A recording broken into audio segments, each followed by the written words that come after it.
বিসমিল্লাহির রহমানির রহিম। দশমিকের গুণ অথবা ভাগ থেকে প্রাইমারি জব পরীক্ষায় 100% একটি প্রশ্ন কমন আসে, তাই সকলেই গুরুত্বের সহিত কোশ্চেনগুলোর সমাধান দেখবেন।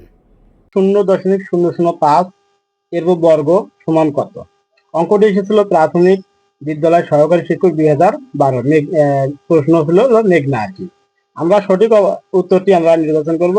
এখন এইরূপ অঙ্ক করার সময় আমাদেরকে যে বিষয়টি লক্ষ্য করতে হবে সেটি হলো কি, এখানে দেখা যাচ্ছে যে 0.005 বর্গ, তার মানে এই সংখ্যাটিকে আমরা ডাবল লিখতে পারি 0.005 গুণন 0.005। এখন এখানে আমাদের 3 ঘর পর দশমিক, এখানেও আমাদের হলো 3 ঘর পর দশমিক, মানে দশমিকের পর 3 ঘর বিদ্যমান, দশমিকের পরে 3 ঘর বিদ্যমান। যদি আমরা দশমিক গুলোকে তুলে দেই তাহলে এখানে সংখ্যাটি পাবো আমরা 5, এখানে আমরা সংখ্যাটি পাবো কত? 5। 5 গুণ করলে আমাদের আসবে কত? 5 5 25। যেহেতু এখানে 3 ঘর আর এখানে 3 ঘর আছে, তার মোট 6 ঘর পর দশমিক। 1 2 3 4 5 6, 6 ঘর পর আমরা দশমিক দিলাম।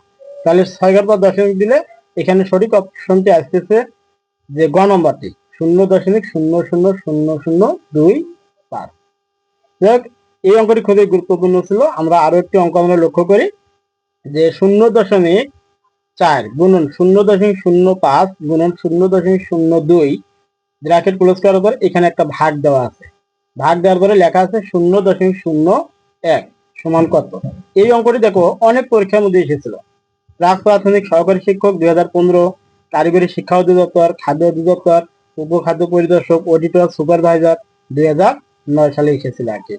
তার মানে দশমিকের অঙ্কগুলো খুবই গুরুত্বপূর্ণ, যা বিভিন্ন পরীক্ষার ক্ষেত্রে এসে থাকে আর কি। আমরা এইরূপ অঙ্কটি যখন করব তখন আমাদেরকে যে কাজটি করতে হবে, প্রথমে ভাগের বা যেহেতু ভাগ দেওয়া আছে, আমরা এই অঙ্কটি আমরা উপরে লিখে নিব 0.4 গুণন 0.05 গুণন 0.02 ডিভাইডেড হচ্ছে 0.01। আমরা এই ভাগের ক্ষেত্রে প্রথম যে কাজটি করব সেটি হলো যে দশমিকের পরে এখানে 1 ঘর আছে, দশমিকের পরে এখানে 0.05 2 ঘর আছে, এখানে দশমিকের পরে 0.2 2 ঘর আছে। তার মানে আমরা যখন ক্যালকুলেশনটা করব তখন আমরা লব এবং হর এর দশমিকের মানগুলো আমরা পূরণ করব। তার মানে আমরা যদি এখানে লিখি 0.4 গুণন 0.05 গুণন 0.02।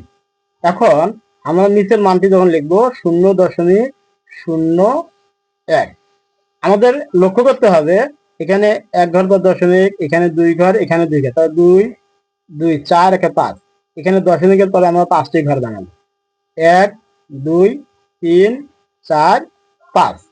তাহলে দেখা যাচ্ছে এখন এই দশমিক আর এই দশমিক তুলে দিলে উত্তরে থাকতেছে 4 গুণন 5 গুণন 2, আর নিচে থাকতেছে আমাদের কত?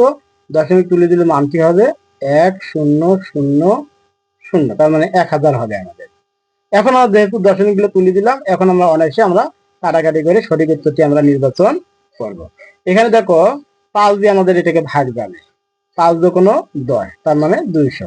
আবার 2 দিয়ে যদি ভাগ দেই তাহলে হচ্ছে কত হবে? 2 × 2 100। এখন দেখো 4 × 4 4 25 100, তার মানে মানটি আসছে 1/25। তাহলে 1 কে 25 দ্বারা যদি আমরা ভাগ দেই তাহলে আমরা মানটি পাবো যে 0.04, বা আমরা একটু দেখে দিতে পারি 25/1। তার মানে দশমিক দিয়ে 0 দিলাম, ভাগ জানা 0 দিয়ে একটা 0 দিলাম, 4 25 100, তার মানটি আসছে 0.4। তাহলে 0.4 এই উত্তরটি হচ্ছে সঠিক। আসলে আমরা যদি এইভাবে দশমিকের গুণনের ভাগের ক্ষেত্রে যদি আমরা উপরের দশমিকের নিচের দশমিক যদি আমরা সমান করে নেই তাহলে আমরা অনায়াসে কাটাকাটি করে অঙ্কটি আমরা করতে পারবো আর কি। এরপরে আমরা আরেকটি অঙ্ক আমরা লক্ষ্য করব যে 0.001 ডিভাইডেড 0.1 গুণন 0.1 সমান কত? অঙ্কটি এসেছে প্রাইমারি সহকারী শিক্ষক নিয়োগ 2014-2018, স্কুল উন্নয়ন বোর্ড, কর্মকর্তা ছিল 1997 সালে আর কি। আসলে আগের অঙ্কটির মতো এই অঙ্কটিও আমরা অতি অনায়াসে করব। এখানে দেখা যাচ্ছে 0.001, এখানে দশমিকের পরে 1 2 3 ঘর আছে, কিন্তু এখানে দশমিকের পরে 1 ঘর, দশমিকের পরে 1 ঘর, তাহলে মোট 2 ঘর। তাহলে আমরা এখানে নিচেরটাতে আমরা দশমিকের পরে 3 ঘর বানিয়ে নেব। 0.1, এখানে আমরা একটা শূন্য দিলাম। তাহলে দেখো 1 2 3, এখানেও 1 2 3, দশমিকের পরে ঘর সংখ্যাগুলো আমাদের সুন্দর করে দেওয়া হলো, সমান করে দেওয়া হলো। এখন আমরা যখন ক্যালকুলেশন করব, তার দশমিকগুলো তো আমাদের এখন উঠে যাবে। উঠে গেলে এখানে থাকতেছে 1, এখানে থেকে 1 গুণন 10 আর কি। যদি আমরা গুণ করি 1/10, 1 কে 10 দ্বারা ভাগ দিলে মানটি হবে 0.1। সুতরাং আমরা বুঝতে পারলাম যে আসলে দশমিক আকারের অঙ্কগুলো বিভিন্ন জব পরীক্ষার ক্ষেত্রে খুবই গুরুত্বপূর্ণ। আমরা অবশ্যই খুবই চেষ্টার সাথে এই অঙ্কগুলো আমরা বুঝে বুঝে করার চেষ্টা করব। ধন্যবাদ সকলকে।